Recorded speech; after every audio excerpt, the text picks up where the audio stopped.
mereka mengatakan bahwa kok dihentikan, Pak? Ini tidak boleh dihentikan di penyelidikan, harusnya dilanjuti ke tingkat penyidikan. Inilah yang menurut kami adalah upaya-upaya kriminalisasi terhadap Pak Jokowi. Isu ijazah palsu cuma pengalihan, kubu Jokowi, sengaja dipelihara. Kuasa hukum mantan Presiden Joko Widodo, Rifai Kusumanegara, menduga ada yang memelihara isu ijazah palsu Jokowi. Perdebatannya saat ini bukan lagi untuk mencari kebenaran akademis, melainkan membuat kegaduhan. Kami melihat ini sudah di luar betul persoalan akademis, mencari kebenaran. Nah, ini memang sudah membuat gaduh. Ya mungkin di negara hukum ini jawabannya adalah, ya hukum harus jadi panglima ya untuk menghentikan ini semua, kata Rifai dalam konferensi pers di Senayan, Jakarta, Minggu, 15 Juni 2025. Dia menduga ada yang mengorkestrasi isu ini agar terus bergulir. Namun, Rifai enggan menyebutkan nama yang dicurigai. Yakub Hasibuan menambahkan bahwa gelagat itu terlihat ketika Rai Suryo dan kawan-kawan kini tak hanya memainkan ijazah palsu, tetapi sejumlah isu lain yang berkaitan dengan politik. Yakub mencontohkan, kini muncul narasi kebencian seperti ingin memenjarakan Jokowi hingga menyinggung keluarganya. Mereka kini menunggu apakah pihak kepolisian bisa mengungkap siapa dalang dibalik isu ijazah palsu Jokowi.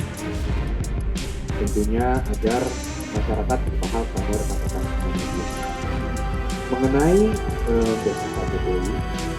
Yang pertama yang perlu kami sampaikan adalah bahwa penyelidikan di Barreskrim mengenai keaslian ijazah Pak Jokowi itu sudah dihentikan. Jadi laporan mengenai adanya ijazah Pak Jokowi yang palsu itu sudah dihentikan karena tidak ditemukan tindak pidana apapun, sehingga dapat disimpulkan bahwa ijazah Pak Jokowi asli. Itu dulu yang paling penting, karena masih banyak pihak-pihak yang coba membangun narasi seakan-akan itu belum selesai, masih perlu dibangun lagi, dibuka lagi, gelar khusus dan lain-lain. Kalau mereka mengatakan gelar khusus harusnya dimintakan sebelumnya. Ini sekarang dari pihak Barreskrim sudah melakukan investigasi penyelidikan yang begitu luas, yang sangat komprehensif, yang seharusnya mereka senang. Ketika seorang pelapor melapor sesuatu, diperiksa sangat komprehensif, ternyata tidak ditemukan tindak pidana. Nah, permasalahannya sekarang, mereka mengatakan bahwa kok dihentikan, Pak?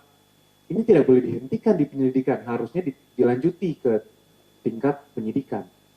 Inilah yang menurut kami adalah upaya-upaya kriminalisasi terhadap Pak Jokowi. Bayangkan saja Mbak, suatu hal yang bukan merupakan tindak pidana, mau mencoba dipaksakan untuk naik ke penyidikan, sehingga seakan-akan